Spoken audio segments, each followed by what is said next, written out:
Dan tak lupa Ketua Takmir Bapak Imam Subarkah dan perangkatnya, sekaligus Bapak Ibu adik-adik jamaah Masjid Darussalam yang berbahagia.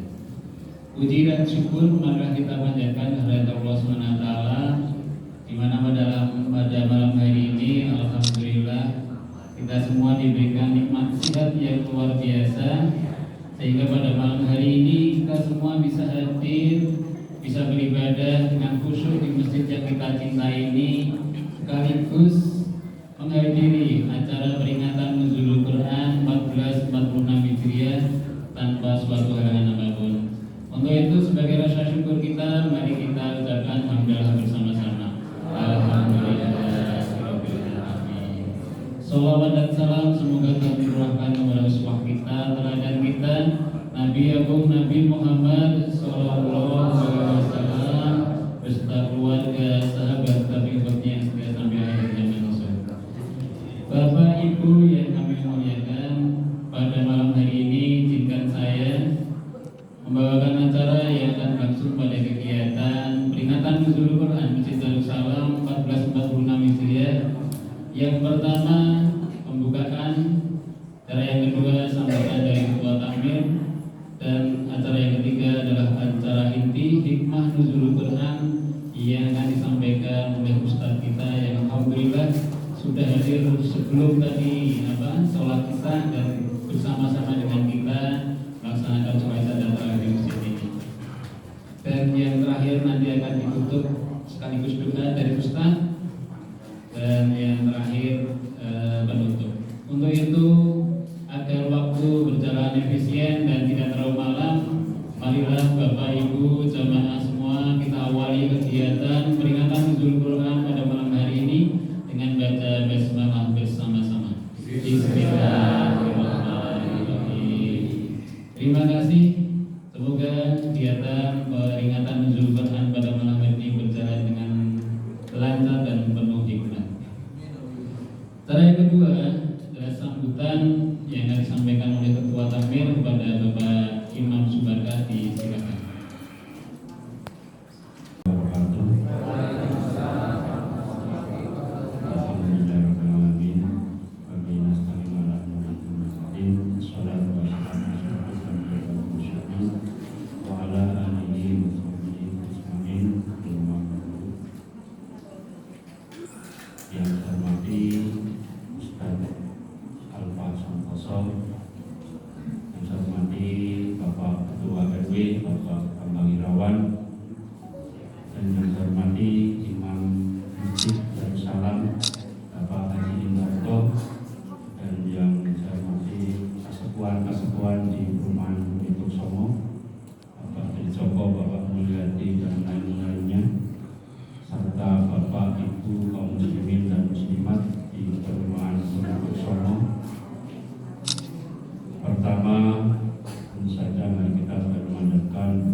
yang telah berkenan membantu kelancaran kegiatan peringatan Nuzulul Quran ini.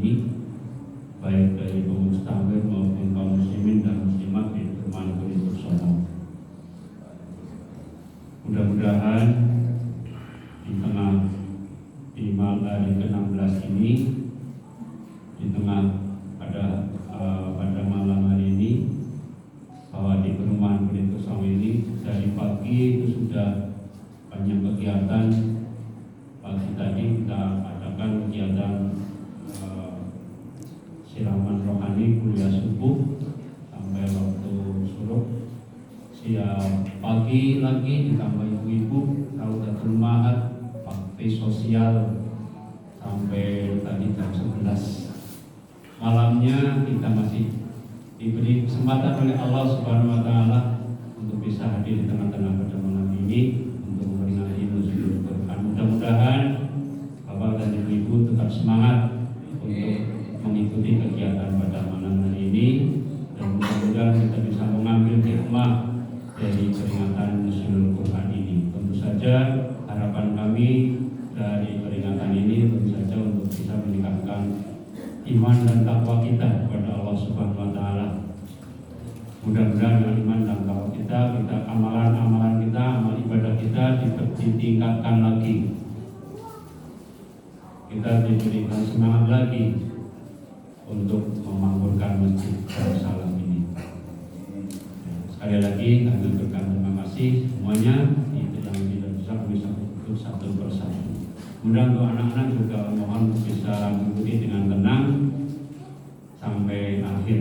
Demikian yang bisa kami sampaikan. Kurang lebihnya mohon maaf. Wassalamualaikum warahmatullahi wabarakatuh.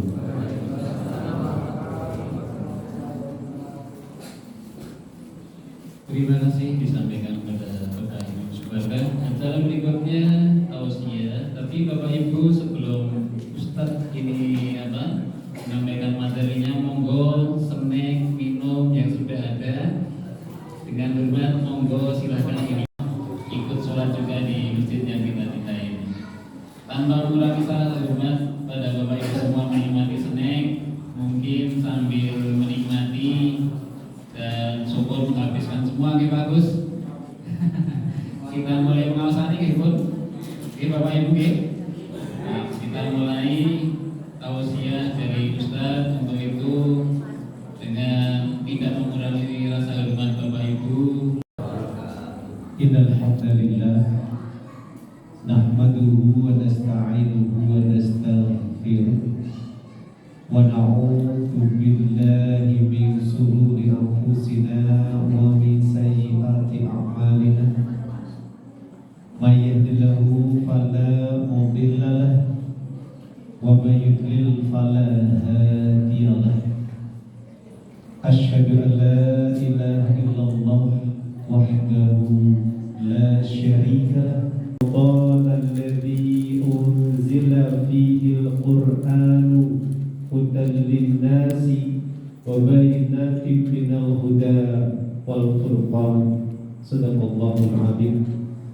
Rabbi shrah li sadri wa yassir li amri wahlul 'uqdatam min lisani yafqahu qawli. Yang kami hormati para alim ulama, sesepuh bini sepuh kasepuhan, Bapak Ibu jamaah salat tarawih dan salat isya kalau mau, yang insya Allah dimuliakan oleh Allah Subhanahu wa Ta'ala atas limpahan nikmat yang begitu luar biasa. Di antaranya adalah Bapak Ibu ingkang rawuh wonten mriki dipun paringi nikmat awujud beras. Pirsa beras. Kobertor awani waras. Dua nikmat yang luar biasa. Kalau satu diambil sudah tidak bisa ke sini. Kober waras. Kadang kober ning awake ora patek waras. Ora makan gaji. Atau ora kober ning awake waras tetap ora iso makan gaji. Maka ketika kita ngaji itu bekalnya adalah beras, kober dan waras. Mungkin ada jamaah yang tidak bisa rawuh karena gerah. Kita doakan semoga segera diberikan kesembuhan oleh Allah Subhanahu wa Ta'ala.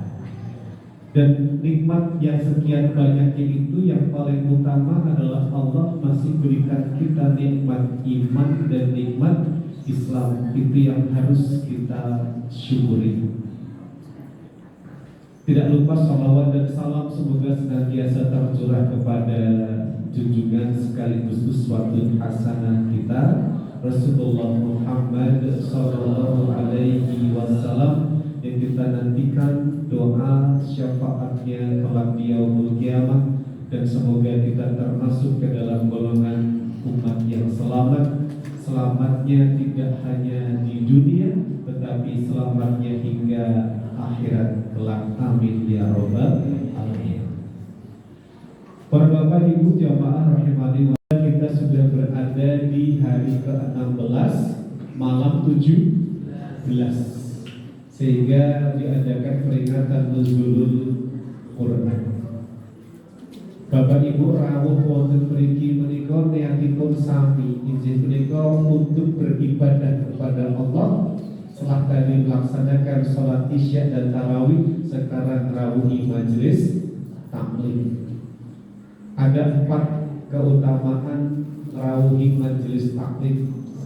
Yang pertama, untuk jamaah yang senang ketika berada di majelis taklim, Allah akan berikan kita sakinah atau ketenangan. Saya yakin yang rawuh di tempat ini, yang lenggah di posisi manapun, insya Allah berikan ketenangan. Mungkin tadi sebelum berangkat ada sedikit masalah kehidupan, tapi ketika masuk masjid lenggah di taklim, hatinya menjadi tenang. Kok bisa tenang? Kenapa?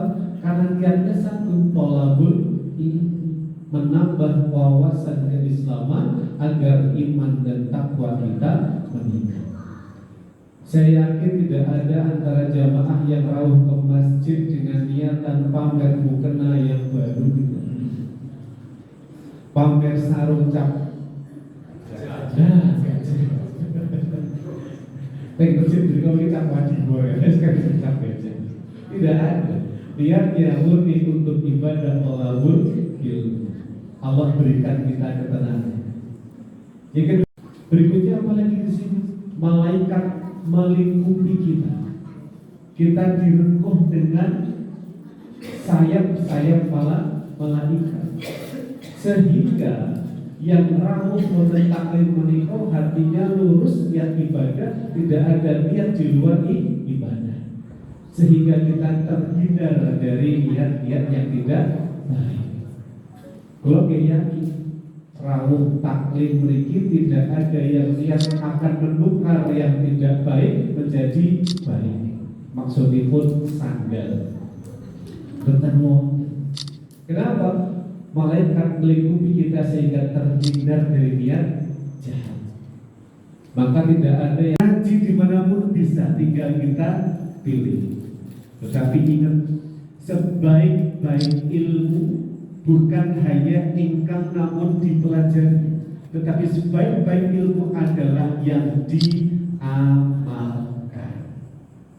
Jadi Bapak Ibu ngaos menika untuk mengamalkan. Karena apa? Amal ibadah yang terbaik adalah yang dilandasi dengan ilmu. Ketika ibadah tidak bisa sembarangan, apapun ibadahnya harus ada dasar ilmu.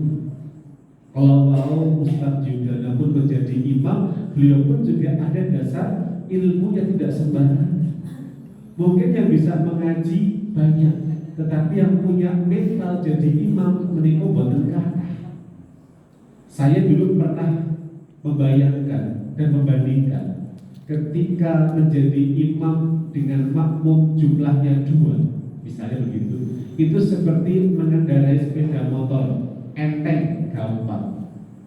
Ketika jadi imam di musola, itu seperti nyetir mobil pickup, bukaan belakangnya kosong.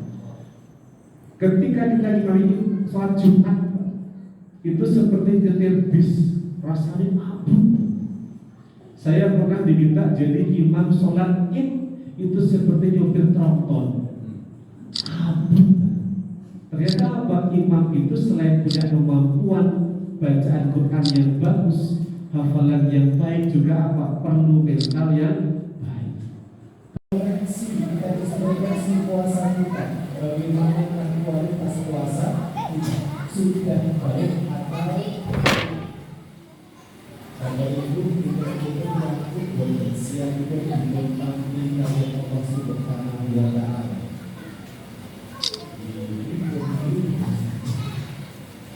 Yakin benar puasa ribon sah, yakin benar pahala puasa ribon butuh, yakin butuh.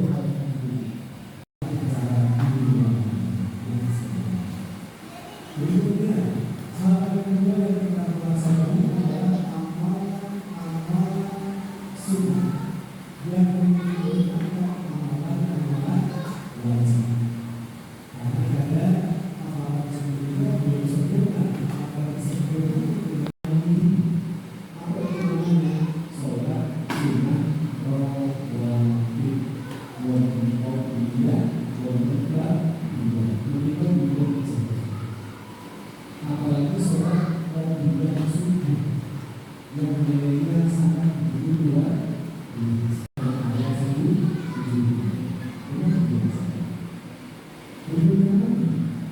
biasa. Puasa wajib itu amalan-amalan yang puasa wajib itu yang dirinya adalah. Berikutnya adalah sholat duha, itu dijaga. Sholat duha itu jelas ketika matahari mulai sepenggalan hingga sampai sebelum datangnya sholat duha.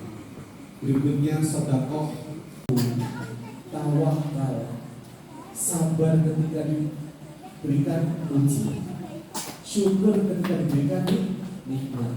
Dan apa? Mohon menerima apa yang Allah berikan kepada kita. Sehingga agar apapun kondisinya biasakan beristighfar. Yang simpel saja, astagfirullahaladzim. Itu dibuktikan saya membiasakan diri setiap berkendara, naik motor, sepeda, jalan kaki, itu selalu beristighfar. Kedua apa? Agar hati kita bersih, setelah beristighfar, carilah amalan-amalan yang tidak bisa dipamerkan. Carilah amalan yang bisa disembunyikan. Contohnya sedekah dengan sembunyi-sembunyi. Tidak perlu menyebutkan nama dan juga nominal. Yang berikutnya adalah membiasakan merutinkan amalan meskipun itu sederhana. Contohnya apa? Membaca basmalah sebelum berarti kita sehingga bernilai ibadah. Tutup dengan alhamdulillah, itu sederhana sekali, tapi nilainya luar syukur. Daripada 100.000 setahun bisa. Allah lebih cinta yang 2000-an setiap hari. Nah, itulah muhasabah diri agar puasa kita di sisa Ramadan ini dapat tertidur. Yang akan saya bahas tidak sejarah secara detail, tetapi nanti lebih kepada hikmahnya saja. Tapi sedikit kita bahas juga masalah nuzul Quran menikah. Allah menurunkan Al-Quran pada bulan suci ayat 185. A'udzu billahi minasyaitonir rajim. Syahrul Ramadan alladzi unzila fihil Qur'an hudan linnas wa bayyinatin minal huda wal furqan. Bulan Ramadan manusia, dan penjelasan mengenai petunjuk itu dan pembeda antara yang benar dan yang batil. Jelas Al-Quran diturunkan pada bulan suci Ramadan, tetapi tidak langsung terlebur dalam wujud. Allah ciptakan manusia dengan buku petunjuknya agar hidupnya selama dunia akhirat. Apa itu bukunya? Al-Quran. Maka iman ketika orang Islam kok atuh sekop Al-Quran. Jangan sampai kita biarkan anak Dulu ketika saya masih kecil itu belum ada ikat. Pakainya apa Pak? Ikat turutan. Kalian boleh ngalami deh. Turutan sudah mulai berkurang, muncullah yang namanya ikrok. Hati banyak sekali mempermudah kita untuk belajar Al-Quran, maka tidak ada alasan bagi kita untuk tidak bisa membaca Al-Quran. Ketika sudah bisa baca, bukan namun dipun laos huruf Arabnya saja. Tapi apa? Akan menarik sekali. Dulu saya pernah menantang salah satu murid saya, Duk Jaja. Wis kata Quran coba diulang lagi tapi plus dengan membaca arti dan tafsirnya. Dilaksanakan ternyata